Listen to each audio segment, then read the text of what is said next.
അപ്പോൾ തോണി സാർ ഒരു 4-5 ദിവസം മുമ്പ് സൗദിയിൽ നിന്ന് ഞാൻ ഒരു പെട്ടി നിങ്ങൾക്ക് പാർസൽ കിട്ടിയിരുന്നു.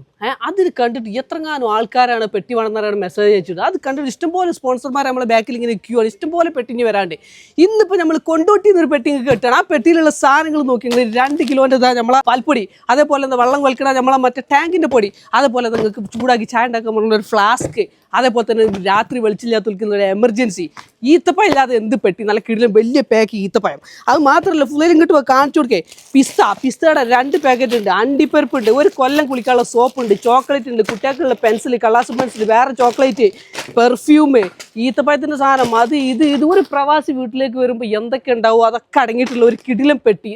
കംഫർട്ട്, അതേപോലെ നമ്മൾ പാത്രം കഴിക്കുന്ന സാധനം എല്ലാം ഉണ്ട്. എല്ലാം ഫുള്ള് സെറ്റായിട്ടുള്ള നല്ല അടിപൊളി ചോക്ലേറ്റ് കാര്യങ്ങളെല്ലാം ഉണ്ട്. എല്ലാം ക്വാളിറ്റി ഉള്ള ഇമ്പോർട്ടഡ് സാധനങ്ങൾ കൂടിയിട്ടുള്ള ഒരു അടിപൊളി ഒരു കിടിലം പെട്ടി. കുട്ടികളുള്ള വീട്ടിലാണ് ഈ മുടിമക്കുത്തി ചീർപ്പ്, അത് ഇത് പബ്ലിക്കും എന്താണ് കടലാസ് പെൻസിൽ, കളർ പെൻസിൽ, കുക്കടമായി, ചാവിട്ട് തുറക്കണ കുക്കടമായി, ഇങ്ങനത്തെ എല്ലാ സംഗതികളും അടങ്ങിയിട്ടുള്ള ഒരു കിടിലം പെട്ടിയാണ്. നിങ്ങൾ ചെയ്യേണ്ടത് ഇത്ര മാത്രം. പിന്നെ അത് ഇവിടെ അല്ല, ഇൻസ്റ്റയിലാണ്.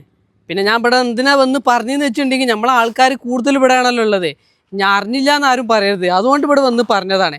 അപ്പം ഇത് മാത്രമല്ല, ഇതിൻ്റെ പിറകിൽ കുറേ പെട്ടികൾ ഇനിയും വരാണ്ട്. അപ്പം നമ്മളെ കൂടെ കൂടിക്കോളി, ഇവിടെയും അവിടെ കയറിക്കാണ്ട് അവിടെയും കൂടിക്കോളി. ചിലപ്പം ബിരിയാണി കിട്ടിയാലോ. ഓക്കെ, അപ്പോൾ ടാറ്റാ, ബൈ.